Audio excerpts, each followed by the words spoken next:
Okay, hi Diana. Do you want to Hello. introduce yourself? Yes, my name is Diana Padron. And where did you grow up in? I grew up here in Houston. Okay, and what was your primary language? Spanish. Spanish. So, did you have any English going on in your home at all? No. Well, actually, just one uncle, but I mean, we never really talked because the age gap. But other than that, it was like all Spanish with my parents and siblings and everybody. Okay, so you weren't really even exposed to the English No. language until you went to school. Mm-hmm. Okay, all right. Well, whenever you did go to school and you were talking to your teachers and things like that, what kinds of lessons or activities or strategies did they use to help you learn? Well, first, going in, I didn't get involved in English until I was in probably like fourth grade, and it was very, very little. I remember I will go to another class next door, and they would teach us lessons, but they were like 15 minutes. Mm-hmm. Other than that, it was all in Spanish.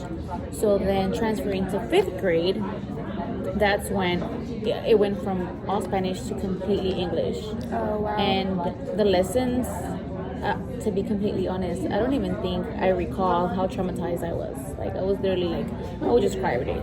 And I'm a student that I love school. Yeah. I mean, I'm gonna be a teacher. But it was traumatizing because, like, I would go in there and the teacher would teach, and I was just so like worried about not understanding anything that I would just black out. Like, I would blank out, like those moments where you live through something that is so like traumatizing, I guess, and not in a good way. You just try not to remember it anymore. Correct. Yes, Yeah. but honestly, lessons, I don't even remember them trying. It was just my initiative that, okay, I have to do this. There's no other way out. Like, this is me. Like, this is the route that everybody's going with in school. So I like literally pushed myself.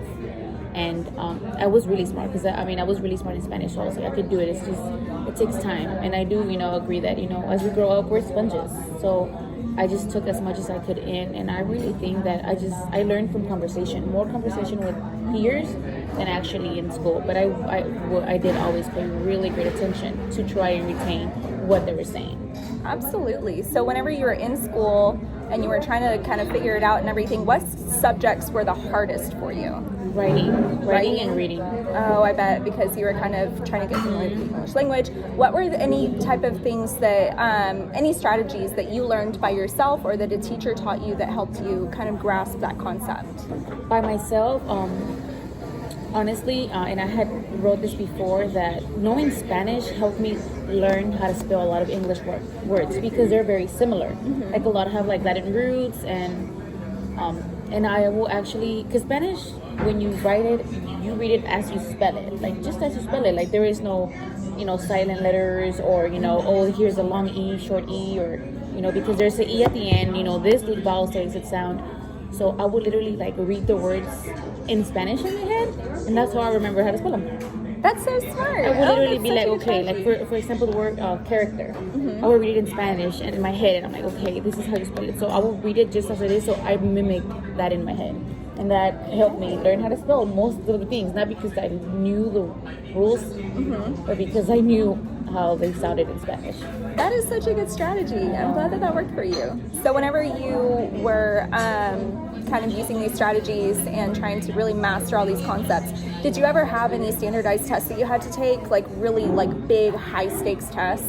I did, and because my dedication and I just was determined to learn it, I had never had a problem with any of them. Like, thankfully, I passed every single one of them. Like, maybe they weren't the biggest scores, but I never felt any of them. Did you feel like it was an accurate representation of your knowledge? No, of course not. Mm-hmm. Due to the lack of, vocab and, understanding, the comprehension, wasn't there, like, fully.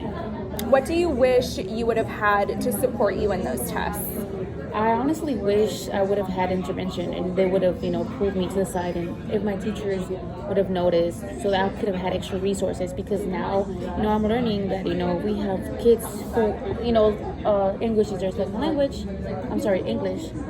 They get resources, and they get sometimes even dictionaries.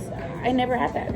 I wish I would have had a dictionary to be like, okay, to actually try to understand the word. Like, if I would have had a dictionary, maybe like some accommodations while taking exams or something, I feel like that would have represented my knowledge. Well, thank you for your time today, Diana. I appreciate you.